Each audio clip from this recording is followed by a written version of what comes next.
যার ভাগ্যে যেটা থাকে সে সেটা পাবেই, এটাই সৃষ্টির নিয়ম। কেন বলছি শোনো তাহলে। আমার ছাদ বাগানের ড্রাগন গাছটা নিয়ে আমার নিজের ভাই বোনগুলোর মতো আমার পাড়ার ভাইদেরও খুব কৌতূহল। আজ রাস্তায় আমাকে দেখতে পেয়ে এক ভাই ছুটে এসে বলছে, রিয়াদি এইবার কিন্তু অনেক ড্রাগন ফল ধরছে, চলো আজকে একটা ড্রাগন ফল দিবা।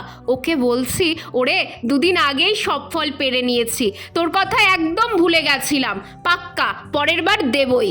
ও ভাবলো আমি মিথ্যে কথা বলছি, তাই এক প্রকার জোর করেই আমার ছাদে আসলো।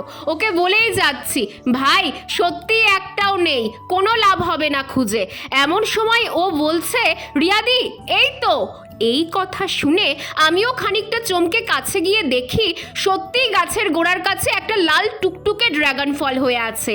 ছেলেটা ফলটা দেখতে পেয়ে খুব খুশি হয়েছে, তাই ফলটা ওকেই দিলাম।